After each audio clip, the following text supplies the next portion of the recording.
అండి, నమస్తే. Welcome to రాజుగారి అమ్మాయి అబ్బాయి ఛానల్. ఈరోజు నేను పాలకూర పప్పు ఇంట్లో నేను ఎలా తయారు చేస్తాననేది చూపిస్తున్నాను. అంటే ఎప్పుడు వండిన విధంగా కాకుండా ఈరోజు కొంచెం డిఫరెంట్గా చేస్తున్నాను అనమాట. ఓకేనా, ఎలా చేసిస్తాను అనేది నాకు చూపిస్తాను పదండి ఒకసారి.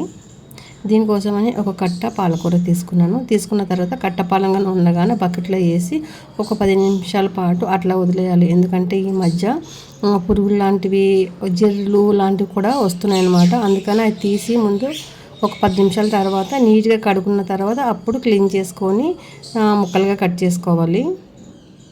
చూడండి, నేను ఇలాగ 10 నిమిషాలు పెట్టి నానబెట్టేసి పక్కన పెట్టేసి గిన్నెలో పెట్టేసిన తర్వాత దీనికి పప్పు కావాలి కదా, అందుకని వెళ్ళి ఒక చిన్న కప్పు కందిపప్పు తీసుకొని అది నీట్గా పసుపుతో స్మాష్ చేసి పైన కూడా దీనికి కూడా కెమికల్ కలుపుతున్నారు కదా, అందుకని మొత్తగా ఒక 10 నిమిషాల వరకు రఫ్ చేసి ఒక 10 నిమిషాల వరకు నానబెట్టాను అనమాట. దీన్ని ఉప్పు వేయలేదు కానీ కారము కొంచెం నూనె వేసిన తర్వాత ఒక 10 నిమిషాలు నానబెట్టాను. ఒక ఉల్లిపాయ ముక్క చిన్నది వేసి ఒక 10 నిమిషాలు నానిపోయిన తర్వాత కుక్కర్లో పెట్టి ఒక 4 విజిల్స్ ఇచ్చాను.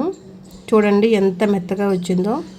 ఆయిల్ అలాగే ఒక 10 నిమిషాలు నానబెట్టాం కదా, అసలు ఎక్కువ స్మాష్ చేయడం లేదు, గట్టితో కదిపితే చాలు మెత్తగా అయిపోతుంది.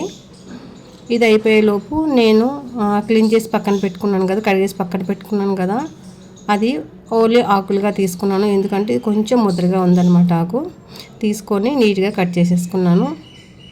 పాలకూర అన్నది త్వరగా పాడైపోతుంటుంది కాబట్టి మనం వండుకున్న ముందు మాత్రమే తెచ్చుకుంటే బాగుంటుంది. ఇలాగా ఆకులుగా కట్ చేసేసుకున్నాను చూడండి, చిన్న చిన్న పీసులుగా. దీంతోపాటు నేను క్యారెట్ ఫ్రై కూడా చేస్తున్నాను ఈరోజు. వావ్!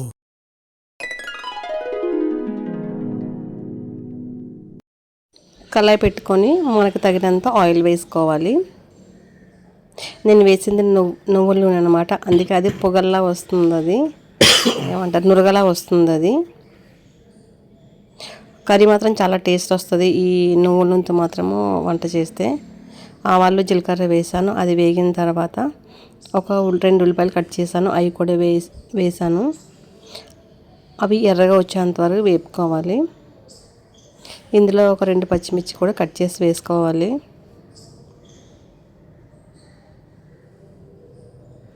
వీడియో ఎక్కడ స్కిప్ చేయకుండా చూడండి, కర్రీ మాత్రము చాలా టేస్ట్గా వస్తుంది. నా దగ్గర కరివేపాకు లేదు, అందుకని కరివేపాకు వేయలేదు. ఈ టైంలో కరివేపాకు వేసుకుంటే చాలా బాగుంటుంది.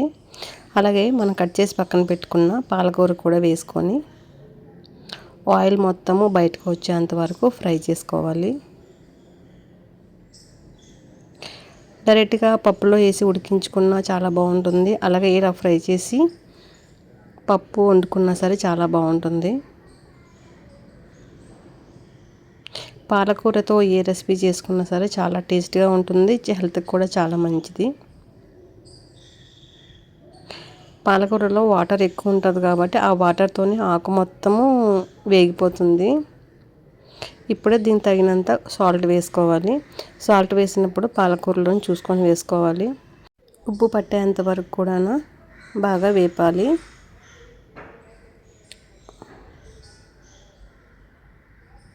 చూడండి వాటర్ ఎంత ఉందో, ఇంకా ఎగుతుంది, ఇంకా వాటర్ మొత్తం వస్తుంది. పాలకూర మొత్తం ఎగేంత వరకు కూడా మీడియం ఫ్లేమ్లో పెట్టుకొని వేపుకోవాలి.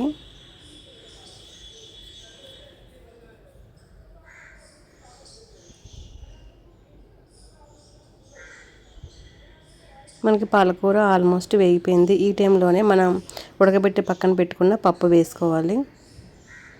పప్పు పాలకూర రెండు కూడా బాగా మిక్స్ అయ్యేలాగా కలుపుకోవాలి.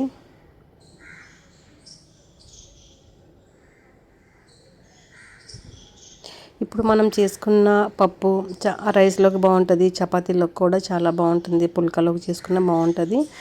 ఈ టైంలోనే కారము తగినంత వేసుకోవాలి.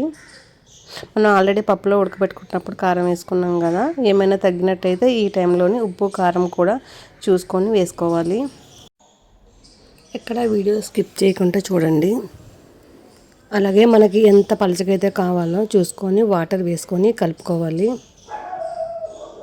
ఉప్పు కారము వాటరు బాగా కలిసేలాగా పచ్చివాసన పోయేంత వరకు కూడా మీడియం ఫ్లేమ్లో పెట్టుకొని కలుపుతూనే ఉండాలి. ఎందుకంటే పప్పు ఆల్రెడీ ఉడికించేసాం కాబట్టి హై ఫ్లేమ్లో పెట్టామనుకోండి మాడిపోతుంది. ఆల్రెడీ పోపెట్టేసాం కాబట్టి ఈ టైంలో నెమ్మదిగా కలుపుకోవాలి. ఒక 10 నిమిషాల సేపు అలా కలుపుతూ ఉంటే మన పప్పు దగ్గరికి అయిపోతుంది. వీడియో ఎక్కడ స్కిప్ చేయకుండా చూడండి లాస్ట్ వరకున. వీడియో నచ్చినట్టయితే ప్లీజ్ లైక్ చేయండి, షేర్ చేయండి, కామెంట్ చేయండి. ఇంకో మంచి వీడియోతో మళ్ళీ కలుద్దాం. Bye bye. Thank you everyone. Thank you.